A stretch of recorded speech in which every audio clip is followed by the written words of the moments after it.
Hi friends, ચલો આજે આપણે એકદમ ટેસ્ટી, ચટાકેદાર અને લીલા શાકભાજીથી ભરપૂર રાજકોટના મહિકા ગામના ફેમસ પુડલા અને ટમેટાની સ્પેશિયલ ચટણી બનાવવાની પૂરી રીત જોઈએ. આ જ રીતે ઘરે બનાવજો અને વિડીયો પસંદ આવે તો લાઈક આપી ચેનલને સબસ્ક્રાઇબ જરૂર કરજો. Happy cooking, enjoy eating. સૌથી પહેલા આપણે કયા શાકભાજી જોઈશે તે જોઈએ. અત્યારે 1 કપ કોથમીર લીધી છે, 1 કપ પાલક છે, 1 કપ મેથી છે, 1 કપ લીલું લસણ છે અને 1 કપ લીલી ડુંગળી છે. આ 2 ઇંચ આદુનો ટુકડો છે જેને ઝીણો સમારીને લીધો છે અને 3 તીખા લીલા મરચા લીધા છે જેને પણ સમારીને લીધા છે. ફ્રેન્ડ્સ, આ બધા શાકભાજી છે તે પાનવાળા છે તો તેમાં માટીનું પ્રમાણ ખૂબ વધારે હોય છે, તો આપણે પહેલા સરખા ધોઈ અને પછી કોરા કરી અને સમારી લેવાના, તો બિલકુલ માટી નહીં રહે. તમે કોઈ પણ કપ કે કોઈ પણ વાટકીને માપ તરીકે સેટ કરી શકો છો. હવે આ બધા શાકને આપણે એક મોટા વાસણમાં લઈએ છીએ. ફ્રેન્ડ્સ, આમાં કોઈ પણ શાકમાં તમારે થોડું વધારે ઓછું પ્રમાણ કરવું હોય તો તમારી રીતે કરી શકો છો. અત્યારે આપણે શાકભાજીની અંદર પહેલા મસાલા કરીએ. 1/4 ચમચી હિંગ લીધી છે. મસાલિયાની 1 ચમચી અજમો લઈએ છે જેને હાથેથી મસળીને નાખીએ. આ પુડલામાં અજમાનો સ્વાદ પણ ખૂબ સરસ લાગે છે. 2 ચમચી ધાણા જીરું પાવડર એડ કરીએ છીએ. પુડલાને એકદમ ચટપટા બનાવવા અડધી ચમચી જેટલો ચાટ મસાલો એડ કરીએ.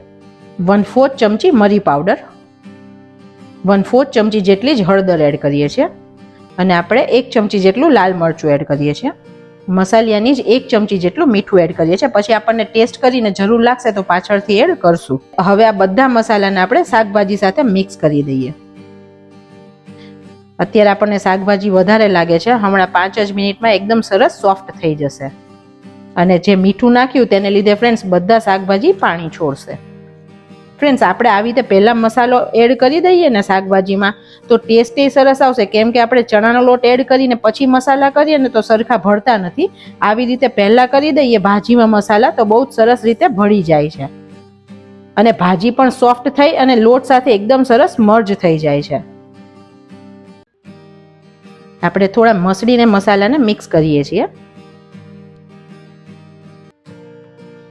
ફ્રેન્ડ્સ, પહેલા કેટલું બધું લાગતું હતું તેનાથી ઘણું બધું હવે શ્રિંક થઈ ગયું અને ઓછું થઈ ગયું છે. હવે આને આપણે 5 થી 7 મિનિટ માટે રેસ્ટ આપીએ જેથી બધું ભાજી સરસ મસાલો એબ્ઝોર્બ કરી અને પાણી છોડશે. હવે 5 થી 7 મિનિટ જેટલો સમય થઈ ગયો છે અને આપણી ભાજીએ સરસ મસાલો એબ્ઝોર્બ કરી અને સોફ્ટ થઈ ગઈ છે અને ઘણું બધું પાણી પણ છોડી દીધું છે. હવે આપણે આની અંદર લોટ ઉમેરવાનો છે. અત્યારે આપણે મેઝરિંગ કપના 2 કપ જેટલો લોટ લઈએ છીએ. અત્યારે મેં બહારનું બેસન લીધું છે, તમે ઘરનો ચણાનો લોટ પણ વાપરી શકો છો. આને ફ્રેન્ડ્સ હંમેશા ચાળીને લેવાનું, નહીં તો બહુ વધારે બેટરમાં લમ્સ પડશે. અને ફ્રેન્ડ્સ, જ્યારે આપણે આવી રીતે ચાળીએ છીએ ને ત્યારે આજુબાજુ બધે લોટ થાય છે. તેવું ના થાય ને તેની માટે હું તમને એક ટ્રીક કહું. આવી રીતે કોઈ પણ ગ્લાસ અથવા વાટકી લઈ અને આમાં ગોળ ગોળ ફેરવવાની. જુઓ ફ્રેન્ડ્સ, એક્ઝેક્ટ વચ્ચે જ પડશે, બિલકુલ આજુબાજુ લોટ નહીં ઢોળાય. આવી જ સારી સારી ટ્રીક્સ જોતા રહેવા માટે ફ્રેન્ડ્સ ચેનલને સબસ્ક્રાઇબ જરૂર કરજો. સબસ્ક્રાઇબ કરવું ફ્રેન્ડ્સ એકદમ ફ્રી જ છે. હવે પુડલાને બહુ જ સારું ટેક્સચર દેવા માટે આપણે 1/4 કપ જેટલો રવો એડ કરીએ છીએ. અને ફ્રેન્ડ્સ, ઘણી વખત એવું થાય છે કે પુડલા ખાઈએ ને ત્યારે અંદરથી બહુ કોરા કોરા લાગે છે અને ગળામાં થોડો ડચુરો લાગે છે. તેવું ના થાય ને તેની માટે આપણે અત્યારે એક સ્પેશિયલ વસ્તુ એડ કરી જેથી પુડલા એકદમ નરમ મુલાયમ બને.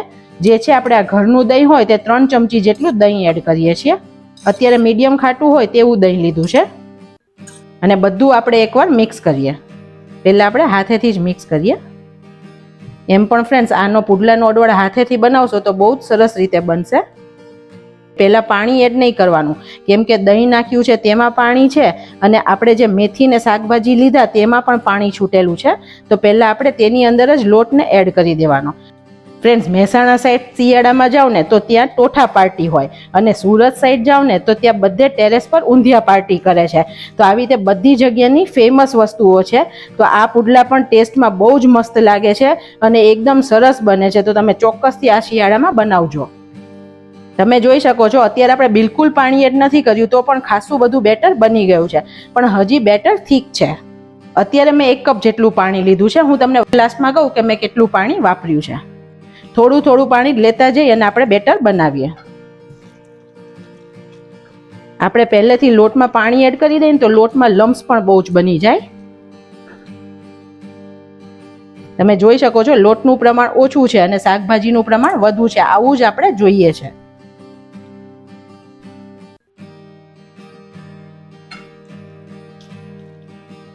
અત્યારે આપણું બેટર પરફેક્ટ છે, તમે જોઈ શકો છો આવી રીતે રની કન્સિસ્ટન્સી છે. આમ હાથમાં લઈએ ને તો બિલકુલ સરસ રીતે પડી જાય છે. તો અત્યારે આ પરફેક્ટ છે. હજી આ બેટરને આપણે 10 મિનિટ રેસ્ટ આપશું, જેથી બેસન સરસ પલળી જશે અને સોજી પણ સરસ ફૂલી જશે. ત્યાર પછી આપણને જરૂર પડશે તો આપણે બીજું પાણી એડ કરીને કન્સિસ્ટન્સી સેટ કરશું. તમારે આ ટાઈમે મસાલો ચાખી પણ જોવાનો, તમને તીખાશ કે મીઠું પ્લસ કરવું હોય તો તમે આ ટાઈમે કરી શકો છો. હવે આ બેટરને આપણે 10 મિનિટ રેસ્ટ આપીએ. અત્યારે મેં બેટર બનાવવા માટે 4-5 ચમચી જેટલું પાણી વાપર્યું છે. આપણું બેટર રેસ્ટ કરે છે ત્યાં સુધી આપણે પુડલા સાથે ખવાતી ટમેટાની એક સ્પેશિયલ ચટણી બનાવી લઈએ. હવે આપણે આ પાછળનો ભાગ છે જે આંખવાળો તે થોડો થોડો કાઢી લઈએ અને જ્યાં ઉપરનો ભાગ છે ત્યાંથી આપણે પ્લસની સાઇન કરીએ. આપણે આખું કટ નથી કરવાનું, ખાલી આવી રીતે પ્લસની સાઇન જ આપીએ છીએ અને આટલી અડધે સુધી આપી છે. આ રીતે આપણે બધા ટમેટા તૈયાર કરીએ. પેનમાં આપણે 2.5 કપ જેટલું પાણી લઈએ છીએ, અથવા તો ટમેટા ડૂબે તેટલું પાણી પણ તમે લઈ શકો છો. પાણીને ગરમ થવા દઈએ. હવે આપણું પાણી થોડું ગરમ થઈ ગયું છે, એપ્રોક્સ 3 મિનિટ જેટલો સમય થયો છે. હવે આપણે તેની અંદર ટમેટા નાખીએ. ફ્રેન્ડ્સ, આ ટમેટાને આપણે બ્લાન્ચ કરીને વાપરવાના છે.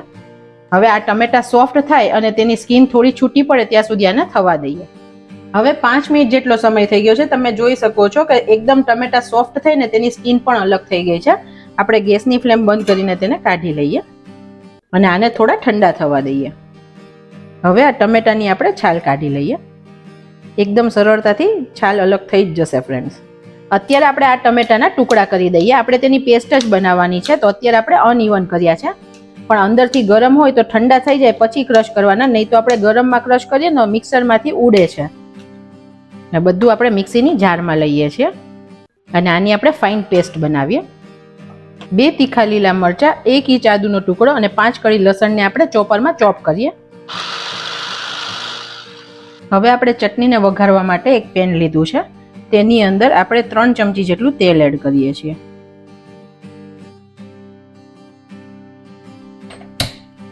ગેસની ફ્લેમ અત્યારે આપણે એકદમ સ્લો રાખીએ છીએ. મસાલાની અડધી ચમચી જેટલી રાઈ એડ કરીએ. અડધી ચમચી જીરું એડ કરીએ. હવે આપણી રાઈ સરસ ફૂટી રહી છે, તો આપણે 1 સૂકું લાલ મરચું એડ કરીએ. 1/4 ચમચી હિંગ નાખીએ અને 1 ડુંગળી એટલે કે 1/4 કપ જેટલી ડુંગળી ઝીણી સમારીને લીધી છે તે એડ કરીએ. હવે ડુંગળીને આપણે 2 મિનિટ થવા દઈએ. આપણે ડુંગળીને પણ એકદમ સોફ્ટ જ કરવાની છે. ફ્રેન્ડ્સ, આ ચટણી એકદમ જલ્દી બની જાય છે અને સ્વાદમાં એકદમ ટેસ્ટી છે. હવે ડુંગળી થોડી સોફ્ટ થઈ છે પછી આદુ, મરચાં ને લસણ એડ કરી દઈએ. ગેસની ફ્લેમ એકદમ સ્લો રાખવાની છે ફ્રેન્ડ્સ, નહીં તો બળી જશે. આદુ, મરચાં, લસણની કચાશ દૂર થાય અને ડુંગળી હજી થોડી સોફ્ટ થાય ત્યાં સુધી આપણે કરવાનું છે. એપ્રોક્સ 2 મિનિટ જેટલું લાગશે. હવે આપણી ડુંગળી, લસણ બધું સોફ્ટ થઈ ગયું છે, તો આપણે જે ટમેટાની પેસ્ટ બનાવી તે એડ કરીએ. બધું સરખું મિક્સ કરી દઈએ. આપણે લીલું મરચું નાખ્યું છે, તો 1 ચમચી જેટલું લાલ મરચું એડ કરીએ છીએ અને મસાલાની જ અડધી ચમચી જેટલું મીઠું એડ કરીએ છીએ. 1/4 ચમચી જેટલી હળદર એડ કરીએ અને આ ટમેટાની ખટાશને બેલેન્સ કરે તેની માટે 1/4 ચમચી જેટલી ખાંડ એડ કરીએ છીએ. જો ફ્રેન્ડ્સ તમારા ટમેટા દેશી હોય ને વધારે ખટાશ હોય તો તમે થોડી વધારે ખાંડ પણ એડ કરી શકો છો. 2 જ મિનિટમાં આ ચટણી થીક થઈ જશે. આપણા ટમેટા છે તે ચડેલા જ છે, તેથી તેને ચડાવવાની જરૂર નથી. આપણે ખાલી થીકનેસ જ ચટણીને આપવાની છે. હવે તમે જોઈ શકો છો આપણી ચટણી પણ સરસ થીક થઈ ગઈ છે. 1 મિનિટ આપણે થવા દઈએ અને પછી ગેસની ફ્લેમ બંધ કરીએ. હવે આપણે પુડલા બનાવશું ત્યાં આપણી ચટણી ઠંડી પણ થઈ જશે. ખોલીને ચેક કરીએ. તમે જોઈ શકો છો આપણું બેટર હવે પાછું થોડું થીક થઈ ગયું છે, કેમ કે રવો હતો તે ફૂલી ગયો અને જે આપણું ચણાનો લોટ હતો તે સરસ સેટ થઈ ગયો. તો હજી આપણે આની કન્સિસ્ટન્સી થોડી ઢીલી કરીએ. અત્યારે આપણે પહેલા 4 ચમચી જેટલું પાણી એડ કરીએ.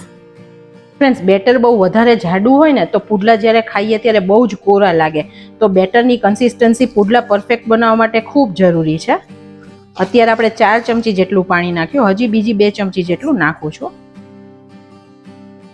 ફ્રેન્ડ્સ, પાણીનો આધાર ચણાનો લોટ તમારો જે હોય તેની પર પણ રહે, કારણ કે બધા લોટ હોય છે તે અલગ અલગ રીતે પાણી શોષે છે. એટલા માટે જ હું તમને કન્સિસ્ટન્સી બતાવું છું, જેથી તમારા પુડલા એકદમ પરફેક્ટ બને. અત્યારે તમે જુઓ આવી રીતે પડે તેવી કન્સિસ્ટન્સી રાખી છે, નથી વધારે બહુ તરત પડે તેવું બેટર અને નથી ઓછું એટલે કે થીક બેટર.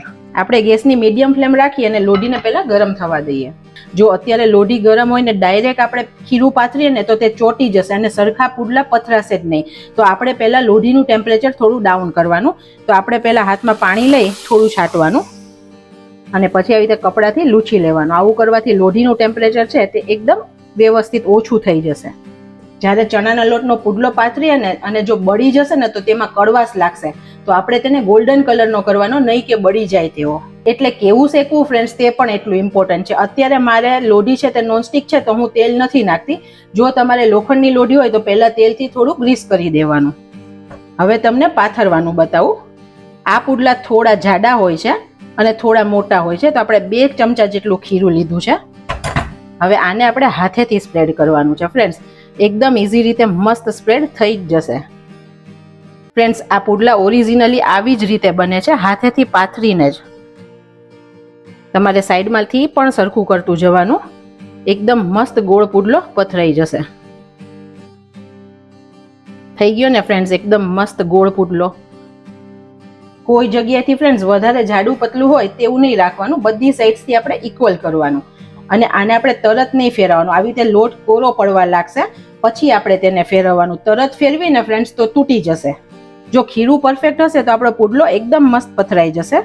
હવે આપણે સાઈડથી તેલ નાખીએ. ફ્રેન્ડ્સ, આ ચણાનો લોટ છે તેથી તેલ હોવું જરૂરી છે, નહીં તો બહુ જ કોરા લાગશે. સરખું ઉપર પણ તેલ નાખ્યું છે ને સાઈડમાં પણ તેલ નાખીને શેકીએ છીએ. આ પુડલામાં ફ્રેન્ડ્સ કોઈ જ સોડા નથી નાખવાનો આવતો, પણ બધી ભાજીને શાકને લીધે તે એકદમ સોફ્ટ બનશે. તમે જુઓ હવે ઉપરથી લોટ કોરો થતો આવે છે અને તમે જુઓ અહીંયા હું તમને બતાવું પણ ખરી કે બધી જગ્યાએ બબલ્સ આવ્યા છે. તો આ જ્યારે ખીરું પરફેક્ટ હોય ને ત્યારે આવી રીતે બધે બબલ્સ આવશે.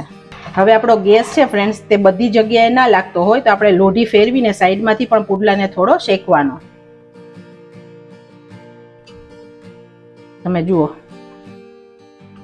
આવી રીતે તમે નીચેથી જોશો ને તો અત્યારે પરફેક્ટ થઈ ગયો છે. જે જગ્યાએ બાકી હશે ને ફ્રેન્ડ્સ ત્યાં ઊંચો જ નહીં થાય. તો તમારે ત્યાં થોડો તાપ પડે તે રીતે લોઢી લઈ લેવાની.